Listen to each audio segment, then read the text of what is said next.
Sadaqallahul azim. Assalamualaikum warahmatullahi wabarakatuh.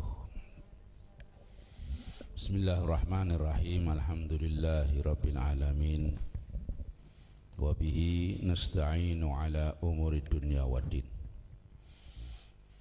Assalatu wassalamu ala asrafil anbiya'i wal mursalin sayyidina wa maulana Muhammadin wa ala alihi wa ashabihi wa ahli baitihi ajma'in.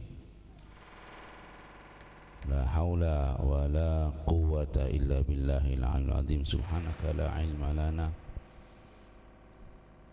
illa ma 'allamtana innaka antal alimul hakim. Rabbi shrah li sadri wa yassir li amri wa hlul 'uqdatam min lisani yafqahu qawli. Amma ba'du.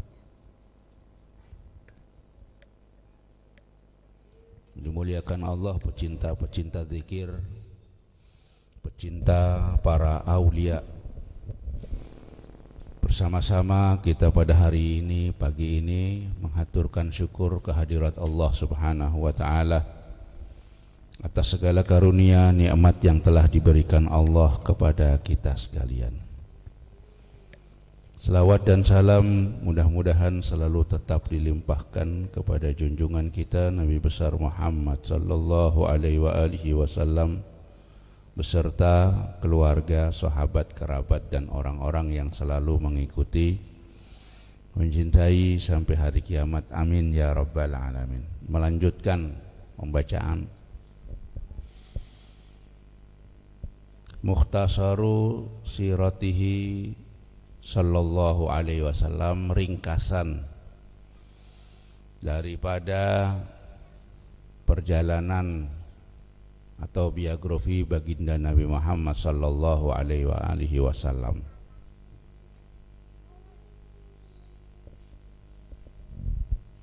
Ya kurang lebih lah. Baginda Nabi Muhammad sallallahu alaihi wasallam kanat wiladatuhu bi Makkah yaumal Itsnin amal fil fi syahri Rabiul Awal. Kila li thimani khalat minhu wa kila lisnai asyarah wa alaihil amal. Adapun kelahiran baginda Nabi Muhammad sallallahu alaihi wasallam adalah di Makkah pada hari Senin. Ini bisa kita hafal mungkin ya, lebih enak. Ini ringkasan aja. Pada hari Senin pada tahun gajah di bulan Rabiul Awal. Ada juga yang mengatakan lain daripada itu, bukan ya, dikatakan tanggal 8, ada yang mengatakan 12, tapi yang 12 ini yang mu'tamad yang dipakai, 12 Rabiul Awal. Gampang aja, beliau lahir di Mekah. Tahun gajah itu, pada tahun itu banyak pasukan gajah, itu aja. Dulu itu nggak ada tahun sekian nggak ada. Tahun gajah, tahun kucing, tahun apa macam-macam lah. Jadi ada kejadian yang mencolok pada zaman itu adalah tahun gajah. Ini sedikit saya jelaskan tentang tahun gajah. Pada tahun gajah itu Rasulullah belum lahir. Itu Makkah ini, Ka'bah mau dirobohkan oleh Abraha. Abraha raja dari Ethiopia. Dari Yaman, dari Yaman Selatan. Mereka ini iri kenapa di Mekah itu kok orang berdatangan ke Ka'bah. Enaknya dia bikin juga Ka'bah di tempat mereka supaya orang nggak ke Mekah aja, ke sana juga, maksudnya begitu, di Yaman. Nah, karena kekuasaannya mereka datang hendak merobohkan Ka'bah. Kemudian disitulah Orang-orang Mekah takut, nggak punya raja di Mekah itu, nggak punya raja, jadi datangi kemudian dirampok. Jadi orang Mekah itu ya sugih-sugih itu punya onta. Kekayaan orang Mekah itu kalau punya onta sugih. Kalau masih kuda, kambing itu enggak. Tapi kalau sudah punya onta berarti sugih. Kalau di sini punya mobil Alphard, nah sugih sudah itu. Diambili onta-onta itu, ditahan supaya orang Mekah tidak mengadakan perlawanan ketika Ka'bah dirobohkan, karena milik orang Mekah ini. Di situ ada Abdul Muthalib, masih Abdul Muthalib, kakek Nabi Muhammad SAW. Nabi belum lahir, tapi tahun itu Nabi lahir.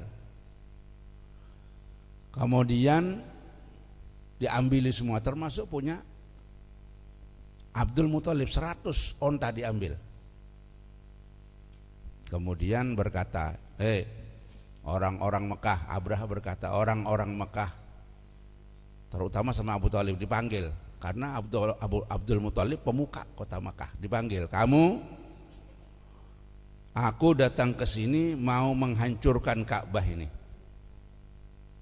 Ya karena tentara sudah lengkap, berapa batalion lengkap. Jadi mereka nggak menjawab. Abu Thalib gini menjawab, terserah sampean. Yang penting pian kembalikan onta-ontaku. Pian mau menghancurkan Ka'bah itu urusan pian. Ka'bah ini bukan milik kami. Ka'bah ini ada yang memiliki. Maksudnya Allah ya.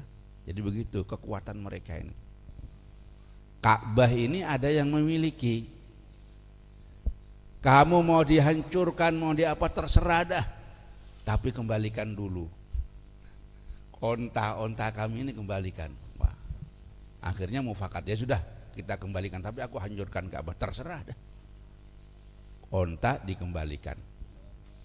Nah disitulah ketika Abraha ini hendak menghancurkan Ka'bah, Abdul Muthalib ngomong sama orang-orang Mekah, ayo kita jangan melawan, kita lihat aja dah. Karena ini ada yang memiliki ini. Ka'bah ini bukan milik kita, ini Allah yang memilikinya. Jadi kita nggak usah repot-repot dah. Kemudian digiring orang-orang Mekah ini, digiring ke atas gunung. Kita lihat aja apa yang terjadi nanti. Nah begitu Abraha ini mau melaksanakan niatnya, belum nyampe ke Ka'bah, belum bisa menghancurkan Ka'bah, Allah kemudian menurunkan bom-bom yang dibawa oleh burung ababil. Ini ada kisahnya di Quran. Alam taro kaifa fa'ala rabbuka bi ashabil fil. Ini muhatabnya kepada orang-orang Mekah. Apakah kamu tidak melihat kepada yang dilakukan Allah kepada orang-orang yang bawa gajah itu, pasukan Abraha? Jelas ini. Fa arsala ilaihim tayran ababil.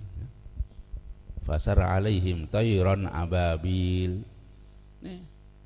Kemudian Allah mengutus pasukan burung-burung ababil membawa batu-batu dari neraka. Bayangkan batu dibom, jadi seperti bom gitu. Begitu jatuh bom ini kena, tembus. Jadi tembus orang itu, gajahnya ini tembus. Tidak satu pun dibiarkan hidup, hancur semuanya. Nah ini adalah kejadian yang sangat dahsyat yang disebut oleh sejarah adalah tahun gajah. Nah, jadi macam cuma tahun kucing nggak ada. Nah itu dipakai sama orang Cina ya, tanggalan Cina itu macam-macam. Ada tahun burung, ada tahun kuda, macam-macam itu. Jadi mengambil binatang-binatang. Nah itu namanya amal fil, terjadi pada tahun itu ya, sebelum lahirnya Nabi Muhammad SAW. Allah tidak akan membiarkan. Jadi tanggal 12 Rabiul Awal. Wa wulida sallallahu alaihi wasallam makhtunan. Nabi dilahirkan dalam keadaan sudah tersunat. Nah, sudah disunat Nabi itu. Siapa ya langsung perintah Allah. Semua nabi-nabi begitu ya. Jadi Nabi itu sunat. Semuanya Nabi sunat. Nah, wah, itu kan laki Nabi. Kalau perempuan sama aja. Perempuan ini juga disunahkan, harus sunat juga ya. Kalau enggak sunat bahaya Nabi. Binian ini kalau enggak sunat bahaya ya. Malah terkena penyakit stres. Artinya penyakit yang tidak akan pernah merasa puas. Terus enggak puas. Makanya disunat. Kemudian wa arda'ahud Suwaibah al-Aslamiyah jariyatu Abi Lahab ba'daman arda'ahu ummuhu nahwa salasati ayam. Kemudian yang menyusui Nabi yang pertama ibunya 3 hari. Ibunya menyusui Rasulullah 3 hari, kemudian disusui oleh Suwaibah al-Aslamiyah yang sudah masuk Islam.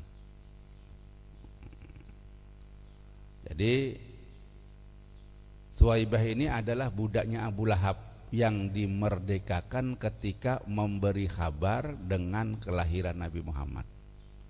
Kemudian Allah menjadikannya dia itu orang Islam.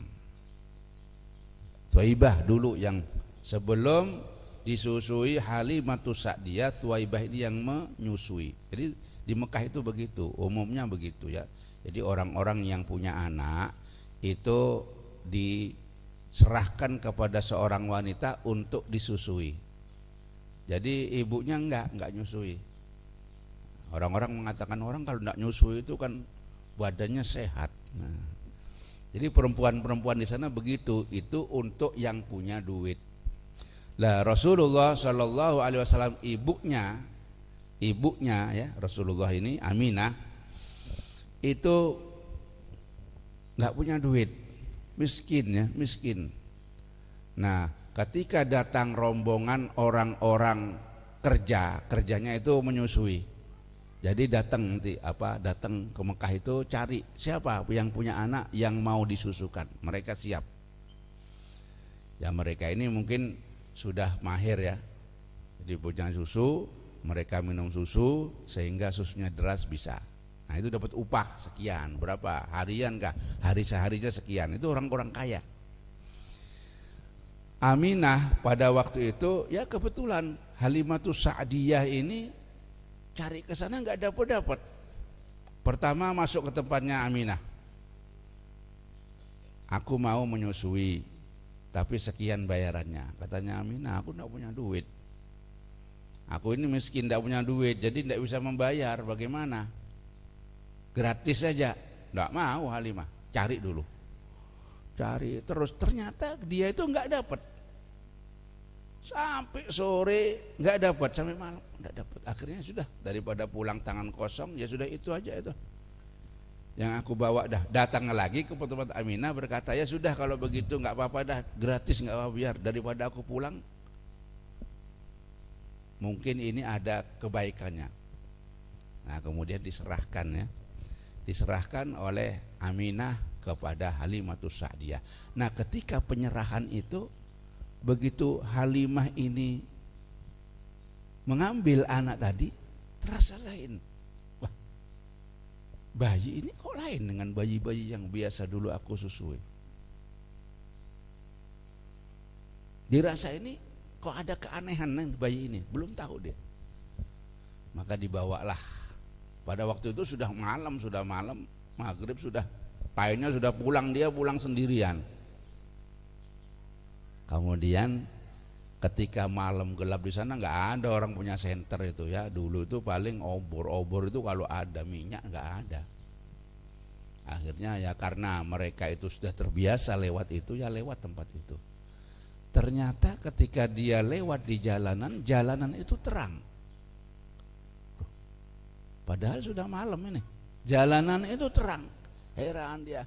ternyata setelah dilihat dari bayi yang dibawa tadi itu memancar sinar, sehingga jalanan itu terang ya, kan digendong gini. Nah itu jalanan terang. Nah mulai dia, oh ini bayi ini ajaib, ini bayi ajib, ini bayi ajaib. Ajib itu bahasa Arab ya. Ajaib itu bahasa Arab. Ajib itu mengherankan. Ajaib. Sampai di rumahnya.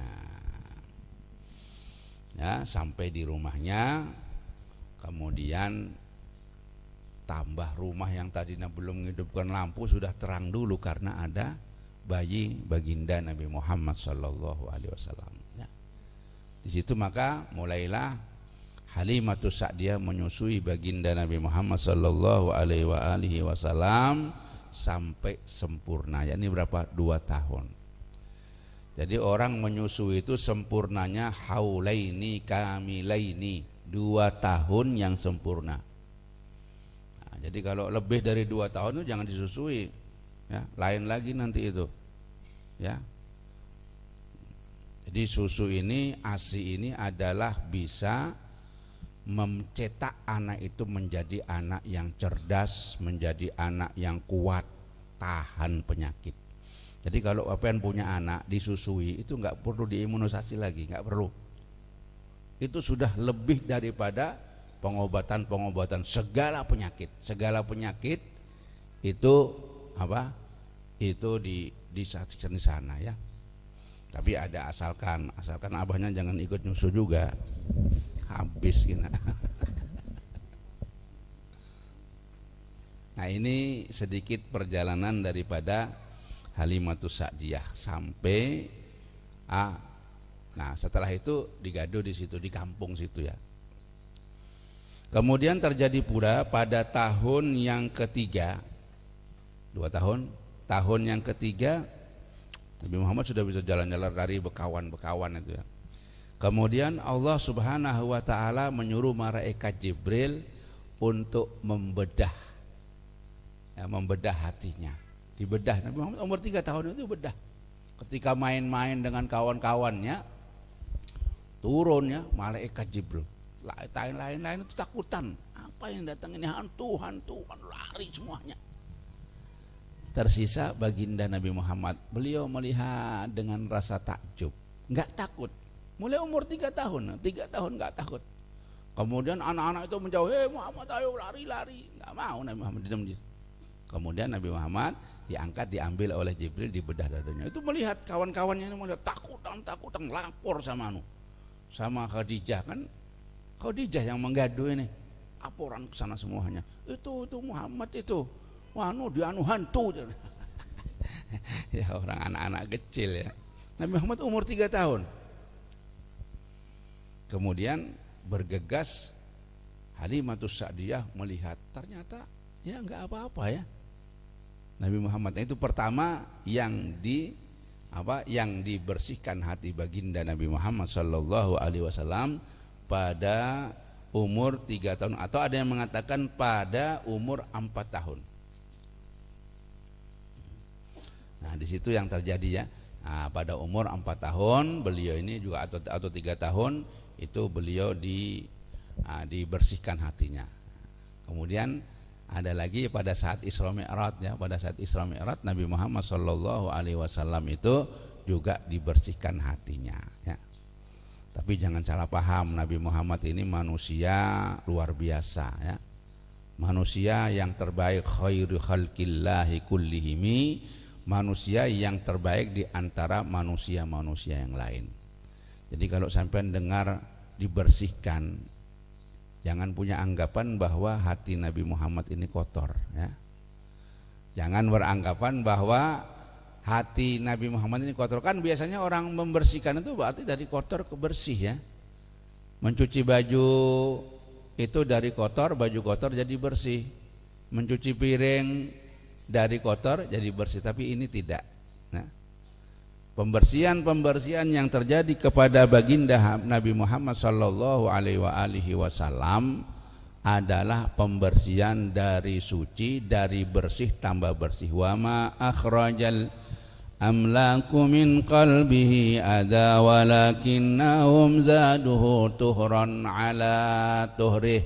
Al-Habib Imam Ali bin Muhammad Al-Habsyi pengarang Simtud Durar mengatakan, tidaklah sekali-kali dikeluarkan hati Nabi Muhammad, dicuci hati Nabi Muhammad dari kotor untuk menjadi bersih, tetapi pencucian ini adalah dari bersih tambah bersih. Itu khusus untuk Nabi Muhammad Shallallahu Alaihi Wasallam. Walaupun ada kaul-kaul yang mengatakan Nabi Muhammad itu diambil khatus syaitan. Khatus syaitan itu dalam hati ini ada tempatnya setan bersemayam, tiap manusia. Tapi Nabi Muhammad tidak. Nah, jadi tiap hati sampai ini ada setan. Jadi setan itu sering bersemayam di situ. Memang ada tempat untuk setan. Itu kalau hati orang biasa. Makanya selalu ada gelitikan tiap hari. Kalau gelitikan itu nggak baik, itu setan. Jadi ada dua ini. Jadi yang bisa masuk ke tubuh manusia, yang bisa mencapai hati, itu nomor satu setan, nomor dua itu adalah malaikat. Ada langsung dari Allah nanti itu. Yang dari Allah itu namanya ilham. Ilham ini mantap, kebaikan, gelitik kebaikan yang tidak berubah lagi, namanya ilham. Kemudian ada gelitikan itu baik, pikiran-pikiran itu baik, itu dari malaikat. Tapi kalau gelitik pikiran-pikiran yang buruk itu setan sudah. Jadi ini yang bisa masuk malaikat ya. Kalau hantu nggak bisa, ke dalam hati nggak bisa. Jin ya. Jadi jin ini termasuk setan, iblis itu. Yang kedua malaikat. Jadi kita aja kalau kita ada perasaan gelitik yang baik itu dari malaikat. Atau yang lebih kuat lagi dari Allah. Langsung Allah memberikan ilham. Nah, yang ketiga gelitik yang buruk, prasangka buruk, nah sebagainya itu setan semuanya itu. Karena apa? Karena manusia yuladu alal fitrah. Manusia ini dilahirkan dalam keadaan suci. Nah, ketika itulah aslinya kita ini orang baik, aslinya orang. Nah, gelitikan setan ini yang membuat kita itu rusak, dipengaruhi oleh setan. Setan itu mempengaruhi langsung ke hati langsung ke otak, pikiran macam-macam. Nah, itu diantaranya. Jadi kita ingat-ingat bahwa dalam diri kita ini ada setannya, ada malaikatnya. Kalau malaikatnya lebih kuat berarti setannya minggir. Kalau setannya lebih kuat, malaikatnya minggir. Nah, tandanya ya gelitik tadi itu. Gelitik itu perasaan dalam hati. Ini. Nah, sebetulnya kita ini bagus semuanya. Ya cuma itu aja. Virusnya itu setan. Setan yang selalu masuk lewat darah kita ini, setan ini lewat darah. Padahal kalau besar setan itu ya. Mereka yang pernah melihat jin mungkin pernah ada sini melihat jin. Besar kan? Bisa masuk itu. Yang anak buahnya iblis bisa masuk ke tubuh manusia. Memang disuruh masuk kamu. Goda dia. Jadikan dia orang gila, bisa aja.